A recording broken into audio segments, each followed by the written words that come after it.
नमस्कार दोस्तों। स्वागत है आप सभी का नीलम डेली स्टोरी चैनल में एक नई कहानी के साथ। मम्मा, भूख लगी है, दूध दे दो ना। मेरे छोटे बेटे ने नींद से उठकर अचानक दूध मांगा तो मेरी पत्नी ने घबराकर मेरी ओर देखा और कहने लगी, हाँ हाँ, देती हूँ, तुम लेट जाओ। बेटा मेरी तरफ देखने लगा तो मैंने उसे अपने पास बुला लिया और कहा, यहीं पर फीडर लाकर दे दो, मैं इसे खुद ही पिला देता हूँ। बेटे को उठाकर अपनी गोद में ले लिया। वह मेरे साथ मस्ती करने लगा। मेरा बेटा 2 साल का था मगर बहुत होशियार था। वह मेरे साथ खेलने लगा तो मेरी पत्नी भी बराबर में आकर लेट गई। फीडर उसने खिड़की के पास रख दिया था। खेलते खेलते उसने फीडर मांगा तो वह कहने लगी, चलो पहले जाकर अपनी जगह पर लेट जाओ, फिर फीडर पी लेना। मुन्ना मुंह बनाते हुए मेरी गोद से निकला और अपनी जगह पर जाकर लेट गया और फीडर पीने लगा। मैंने कहा, मुझे पकड़ा देती, मैं खुद पिला देता। उसका मेरे पास बैठने का कितना मन था, मगर तुमने उसे दूर भेज दिया। मेरी बात सुनकर वह मुस्कुरा पड़ी और बोली, इतनी लंबी जबान है उसकी, हर बात का उसके पास पहले से ही जवाब होता है, तो फीडर खुद क्यों नहीं पी सकता? उसके लिए अपने पापा को नखरे क्यों दिखा रहा है? उसकी बात सुनकर मैं हंस दिया और कहा, अच्छा, तो तुमको जलन हो रही है कि मैं अपने प्यारे बेटे के साथ क्यों खेलने लग गया? मेरी बात सुनकर वह भी हंसने लगी। अगले दिन मैं जल्दी काम पर चला गया, मगर जाने से पहले अपनी सारी सैलरी माँ के हाथ में रख दी। माँ, यह लीजिए पैसे, घर के सारे खर्चे की जिम्मेदारी आपकी है, आप देख लीजिएगा।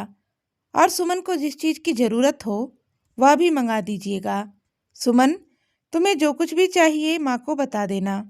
मैं माँ को और अपनी पत्नी दोनों से कहा और काम के लिए निकल गया। मगर जाने से पहले मैंने सुमन के चेहरे पर छाई हुई मायूसी जरूर देखी। सुमन बड़ी धैर्य वाली औरत थी, हमेशा मुस्कुराती और खुश रहती थी। हर सुख दुख में उसने मेरा साथ दिया था, कभी किसी कठिनाई में मुझे अकेला नहीं छोड़ा था। घर के जितने भी काम होते वह मुझे हमेशा अच्छी सलाह देती थी। उसके चेहरे पर मैंने आज तक मायूसी नहीं देखी थी। अब इस समय उसके चेहरे पर छाई मायूसी मुझे बुरी तरह से डिस्टर्ब कर रही थी। काम में दिल नहीं लग रहा था। ना जाने ऐसा क्यों हो गया कि अचानक उसकी सुंदर मुस्कान दुख में बदल गई थी। मैंने सोचा, आज काम से जल्दी घर जाऊंगा और उसे कहीं बाहर घुमाने ले जाऊंगा। काफ़ी समय हुआ था उसे बाहर नहीं ले गया।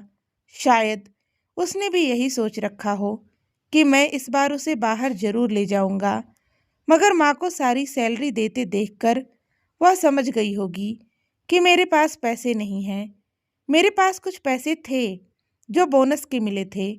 मैंने सोच रखा था इन पैसों से सुमन को शॉपिंग कराऊंगा। जब मैं घर आया तो माँ घर पर नहीं थी, जबकि सुमन घर के कामों में व्यस्त थी। मुझे देखते ही उसके चेहरे पर खुशी और हैरत उभरी। वह कहने लगी, आप इतनी जल्दी आ गए, आपको फुर्सत मिल गई? मैं मुस्कुरा दिया और कहा, हाँ, जल्दी से अपने काम निपटा लो, फिर तैयार हो जाओ। आज मैं तुम्हें शॉपिंग पर लेकर जाऊंगा और खाना भी बाहर ही खाएंगे। खाना बनाने की ज़रूरत नहीं है। यह सुनकर सुमन भी खिल उठी और जल्दी जल्दी घर के काम निपटाने लगी। मुझे भूख लग रही थी। मैंने सुमन से कहा, मुझे खाने के लिए कुछ ला दो, या फ्रिज में फ्रूट होंगे तो जूस बना कर दो। मेरी बात सुनकर सुमन घबरा गई और कहने लगी, अच्छा बना देती हूँ, या थोड़े से कपड़े धो लूँ।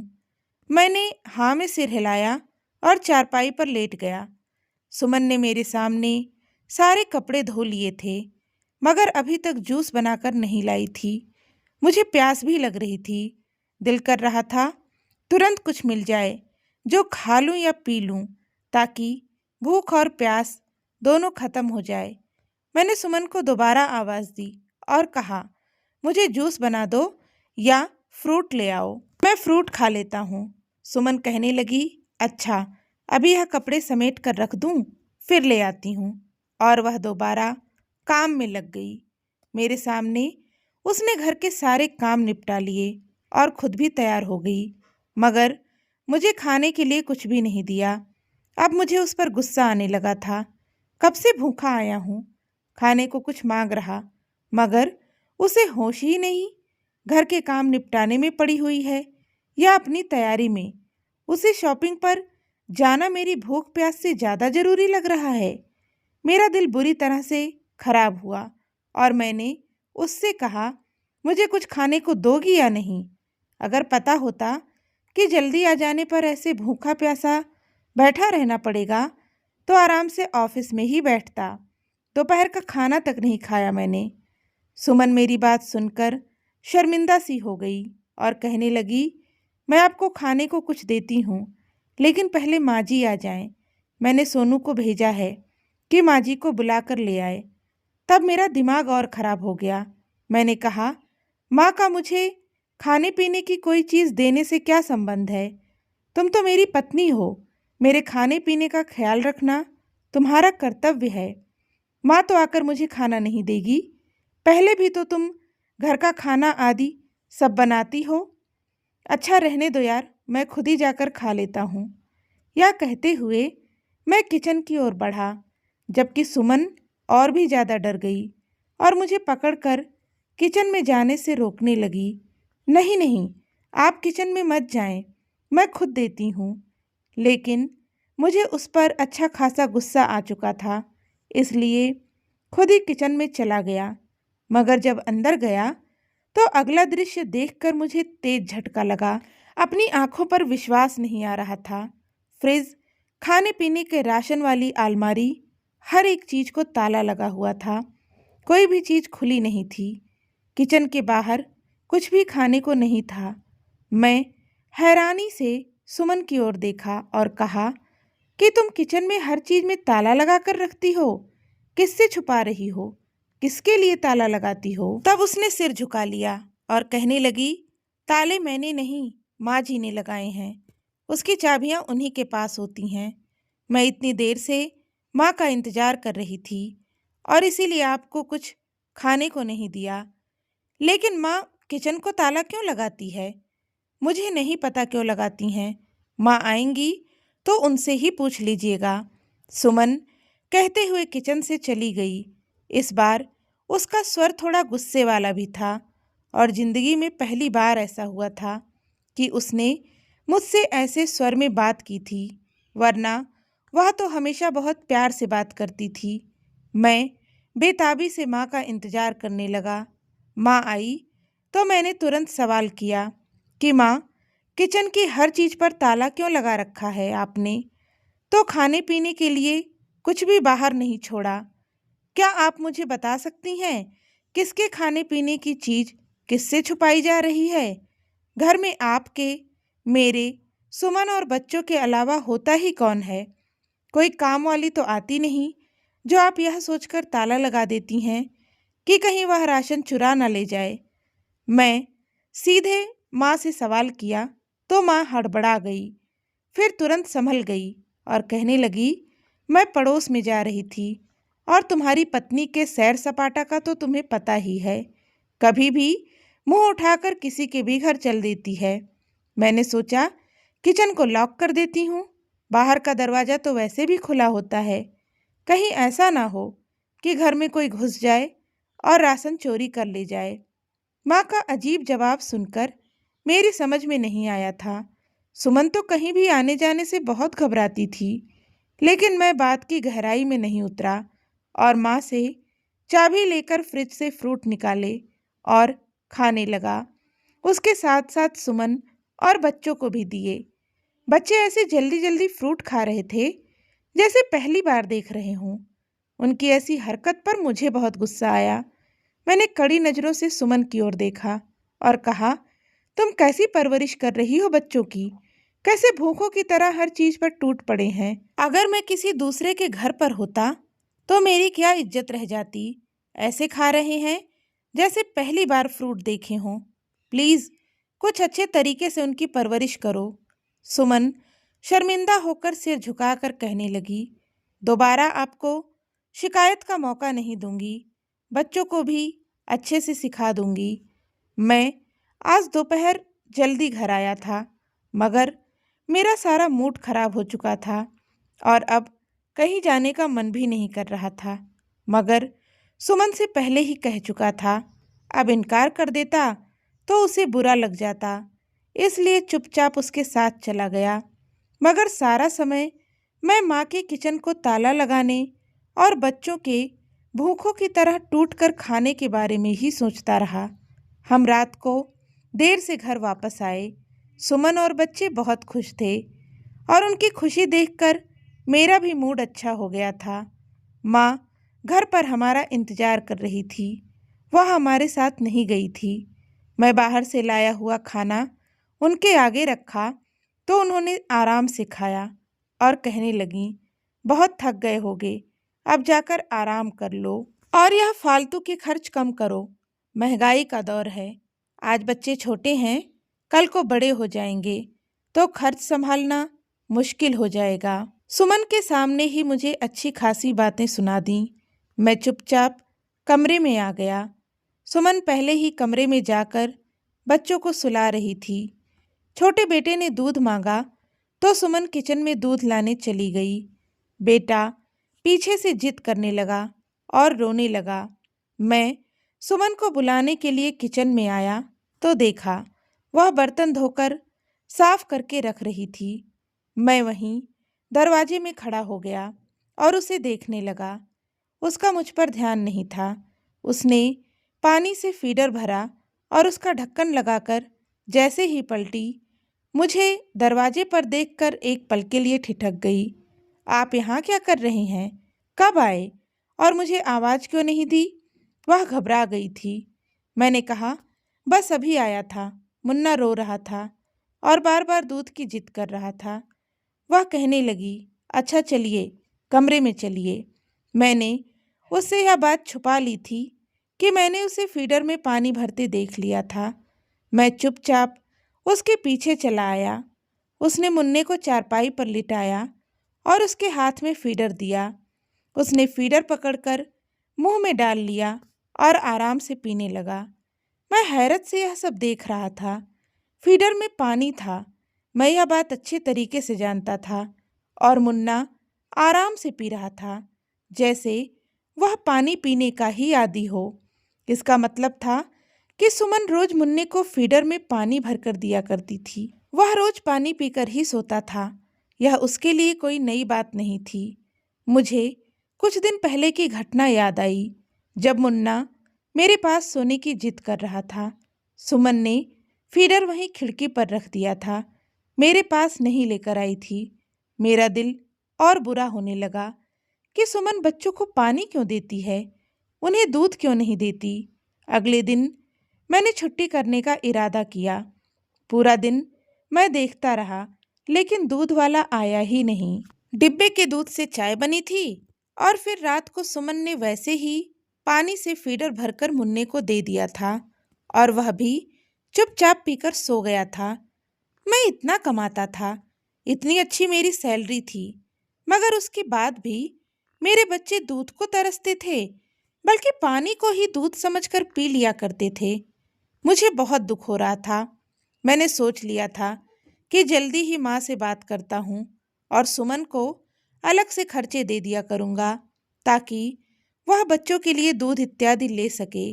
शायद माँ ने ही दूध वाले को मना कर दिया होगा, क्योंकि वह कुछ समय पहले ही दूध में पानी मिलाने की शिकायत कर रही थी।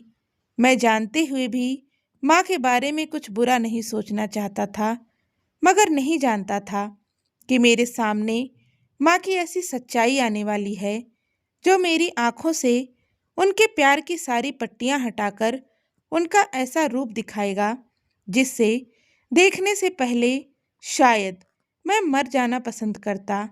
अब मैं अक्सर बहाने से ऑफिस से जल्दी घर आ जाया करता था। वह मजबूरन फ्रिज का लॉक खोलती थीं और फ्रूट देती थीं।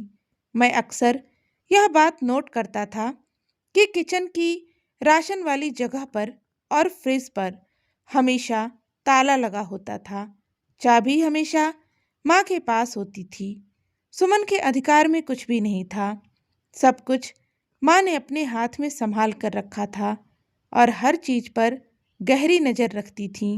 यहाँ तक कि बच्चों के खाने पीने पर भी पाबंदी थी।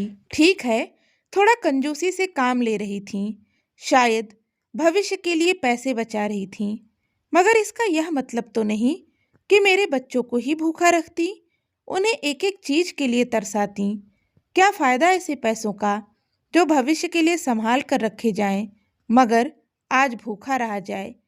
मैंने दिल में सोचा, मगर माँ से कुछ कहने की हिम्मत फिर नहीं कर सका, क्योंकि मैं अपनी माँ के सामने जुबान नहीं चलाना चाहता था, ना उनके सामने बुरा बनना चाहता था, और न यह सहन कर सकता था कि वह मुझसे नाराज हों। बच्चों के लिए मैं शाम को खुद ही दूध ले आता और फ्रूट भी खुद ही खिलाने लगा था। धीरे धीरे मैं अपने घर की चीजें खुद ही ठीक करने की कोशिश कर रहा था, मगर एक दिन ऐसी घटना घटी जिसने मेरी सहन शक्ति की सारी सीमाएं तोड़कर रख दी। उस दिन मैं ऑफिस से जल्दी घर आ गया था।